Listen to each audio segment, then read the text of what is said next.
Okay, let's continue with The Constant Gardener by John Le Carré.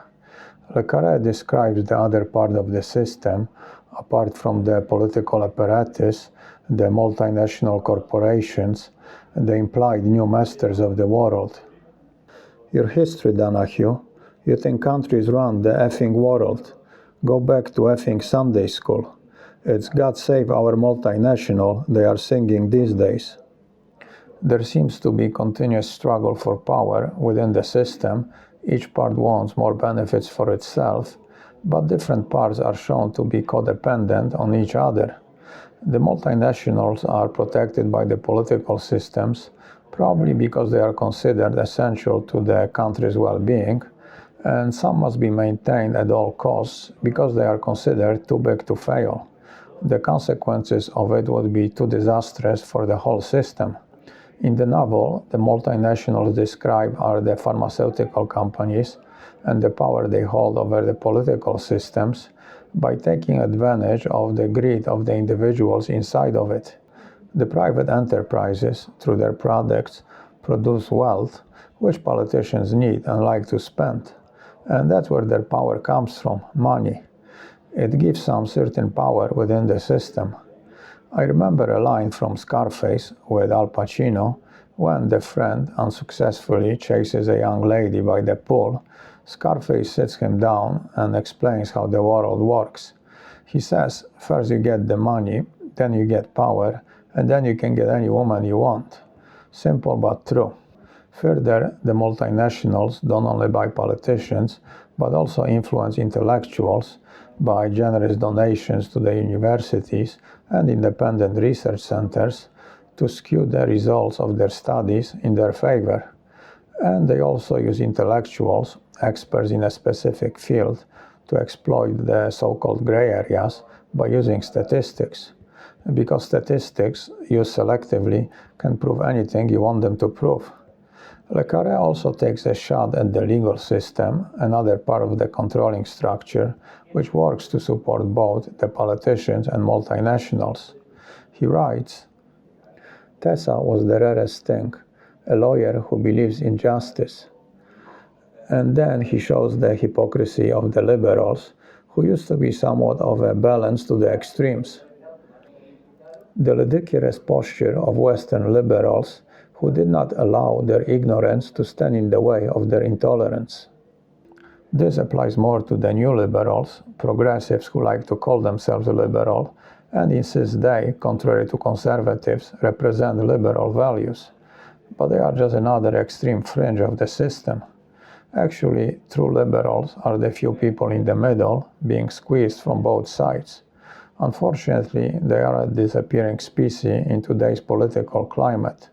Further, in addition to new neo-colonial policies, which are embodied by the previously described segments, Le Carré illustrates some old colonial attitudes still present in the West toward the places and people they ruled.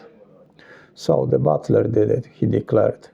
Bloom forgot his education, went berserk, tapped the two of them, bagged Noah's head as a souvenir, rolled the jeep on its side, locked it, and did a runner. The official press paints Tessa's African friend, Dr. Bloom, as somewhat of an ungrateful native, adopted by a generous couple in Belgium who gave him an excellent education, and in return he becomes a seducer, adulterer, and a violent maniac. Somewhat connected to the multinationals and maybe even to neocolonialism, and part of the system are the big charity organizations. Some of their work is portrayed in the novel. There are the individuals working for them, and some of them might not have reasons nor virtues we would link with such noble organizations, the reputation they aim for. They are similar to the Catholic Church, the people running it. Some members have ulterior motives to be around people in need.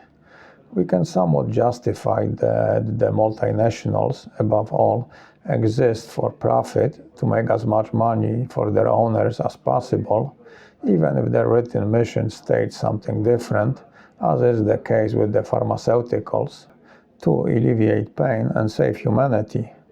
But we expect more from the so-called charity organizations, NGOs.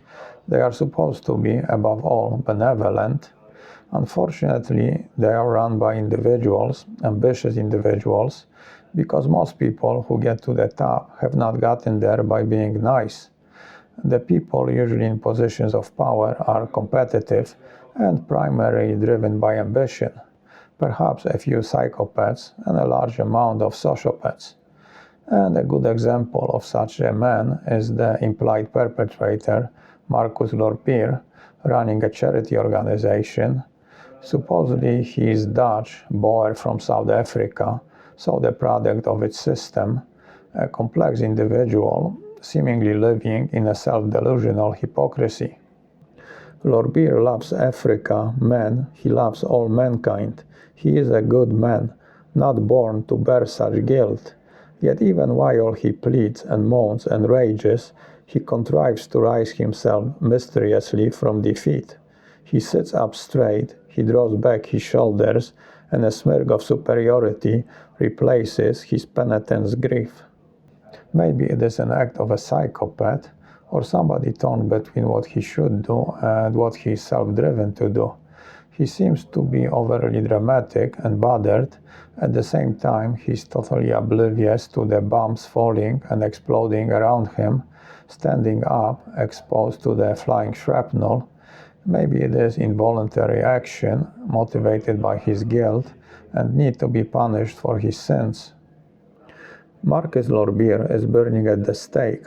He has seized the central tent pole in both arms, and with his head pressed to it, is hugging it to himself, as if to shelter from the onslaught of Justin's remorseless questioning.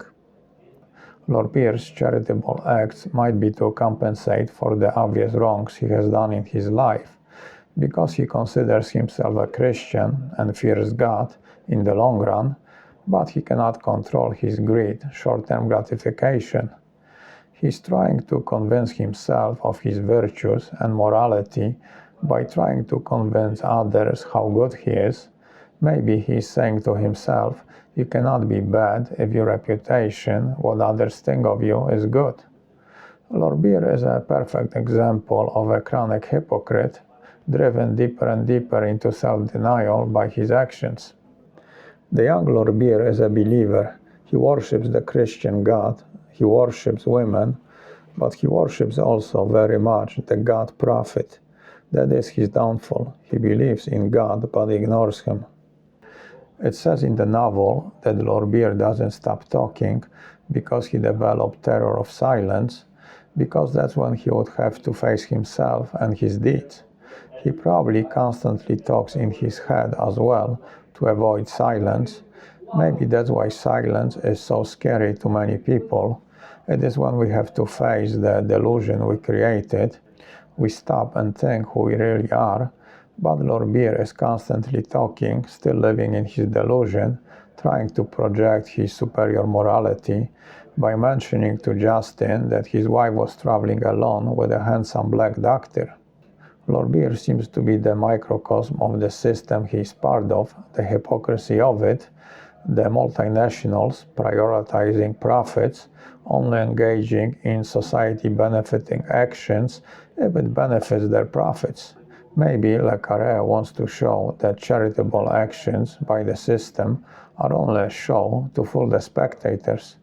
According to one of Lorbier's girlfriends, he is an artist and a believer, and there is a copy of Luther's Bible on his table. It is all a sham, but he is good at fooling people, and as the result, maybe himself. That Marcus cannot be redeemed. From what? He is a weak man who looks for strength in the wrong places. Unfortunately, it is the weak who destroy the strong. Maybe he did something very bad. Sometimes he is too much in love with his own sins. So maybe the message of the novel is that the hope for a better world lies not in the system, but in the few people who go against it. Unfortunately, their individual struggle is shown to be somewhat hopeless. To sum it up, The Constant Gardener is a good novel. Maybe it is not a typical espionage novel expected from Le Carré, but it does have the moral struggle present in his other novels. It seems more political.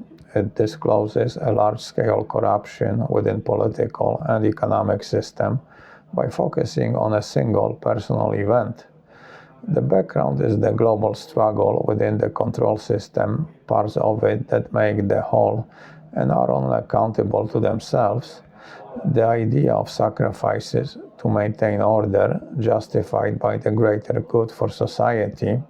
There are the individuals in it who are at the same time its victims. By stretch, even the ones running the system, corrupted by it, might be considered its victims, but we have to remember who created the system, so a clear distinction needs to be made between the ones who benefit from it and the majority, the passive, who involuntarily maintain it by being abused by it. The question might be who is to blame, the system or the individuals within it, and the answer is it's all the same. On the margin of the system, there are the very few who go against it. If anything, they serve as subjects for heroic stories in books and films. They do it because they need a mission to justify their life, something bigger than themselves. The plot made me think of Orwell's 1984. It might be considered a subtle version of it. The novel is also a story of personal tragedies when the writing becomes deep and sometimes poetic. One man mourning the loss of his wife by having conversations with her and taking over her mission, maybe all of it an effort to keep her alive in some form, and it also motivates him to keep on going, not to give up on his own life because an important part of it is gone. He's also feeling guilty for allowing the tragedy to happen by not being there, not so much physically, but rather not offering moral support, and this probably resulted in physically not being there, letting her fight it alone. I failed her by detaching myself. His voice fell to a murmur. By letting her go it alone, by immigrating from her in my mind, by making an immoral contract with her, one that I should never have allowed, and nor should she. She follows her consciousness. I get on with my job. It was an immoral distinction. It should never have been made. It was like sending her off to church and telling her to pray for both of us. Justin's regret seems of a father who failed in protecting his child. They met a few months after both of Tessa's parents died, and she said she was an orphan ready to be adopted. There was a significant age difference between them, so maybe besides an older lover, she was looking for a father figure to protect her. Perhaps she was scared, having to face alone the world she found hostile to her beliefs. The deeper moral of the story seems to be the corrupting power of money, by a stretch a metaphor for Christian beliefs. Money, the evil, not because of what it is, but of what it does, just like the evil is defined by its actions, not as a material object. It is money competing with higher beliefs, God, for control over human souls. There is a part when a woman is about to shake Justin's hand when they part, but instead she kisses him on the mouth. I wonder if it was a kiss of Judas before being betrayed or a warning. All of this moral dilemma probably relates to Le Carré's beliefs, influenced by his childhood, being a son of a crook who seemed to put money above everything. There is also the idea of suffering, physical, as the only thing that makes us aware of our existence, and it is the only thing that allows us to be truly in the present moment. When Justin gets physically attacked and roughed up, he realizes it was the only moment he didn't think about Tessa. He also feels good about getting beat up because it made him realize he can take pain and live with it. But then physical pain is only temporary, and after it the emotional suffering returns, as Justin finds out. Maybe another moral of the story might be that human suffering is constant, corruption, wars, famines, etc. It will never go away because our nature is to constantly cultivate them, thus the constant gardener. I watched an old interview of Le Carré by Charlie Rose on PBS, where he mentions that he doesn't believe the wrongs I mentioned before will ever go away, and I thought about the title. The final conclusion of the novel might be that you cannot beat the system. In the end, it will destroy you. You might have a temporary victory, but eventually it all goes back to the way it used to be. Maybe because the system is us, our human nature, so you are going against humanity, most of it, and nature, and this is a war you cannot win. As I mentioned before, I read the novel after I saw the film. It is a decent adaptation with good actors. Ralph Fiennes does a good job. I prefer the book. You get a much better understanding of the characters and the plot. But occasionally the book seems a bit tedious, some explanations, so that's where the film might be more entertaining. Okay, let's talk about the physical book. The book I am holding is a paperback which I transformed into a hardcover leather-bound edition. To make the cover, I use grade A naturally tan hide I buy from a tanner in North Spain. It is the same leather Louis Vuitton uses to make his bags, so it is top quality. I do all the processing of the leather myself. First, I design the cover, and for this I used a painting of an African savanna, a natural garden, where the constant gardener does his work. This is the back with the blurb, and inside front cover I printed a quote from the book. If you want to see a more detailed video where I explain how I transform paperback into leather-bound hardcover, click on the link in the description. I will make a maximum of 100 editions of each title. Each one will be numbered and initialed, and the numbers will go in chronological order from 2 up, since number 1 stays with me. The price will be around $100, so if you would like me to make one for you, you can click below on my email and send me a message. I do not guarantee I will do it, since it will depend on the time I have available, access to leather, and if I can get my hands on the copy of the book. Now, if you're not willing to spend the $100, but you still want the book, what you can do is click below on the PayPal link and donate $3 or more to my channel. And for every 100 donations, I will make a lottery and draw one name, and the winner will receive the book. So if you are cheap but feel lucky, this might be the way to do it. Also, your donations give me the extra motivation to make the book reviews, and I appreciate them very much. So thank you in advance. One more thing, when you make your donation, remember to include the title of the book you would like to win. The book itself is beautiful. Visually, it has a very nice texture, it smells great, and the more you handle it, the more beautiful it will become. And it makes a great gift for yourself or somebody who appreciates books. So if you want one, don't snooze or you might lose. Well, that's it, so let's end it here, and until next time, keep your ear close to the ground and read a book. Adios.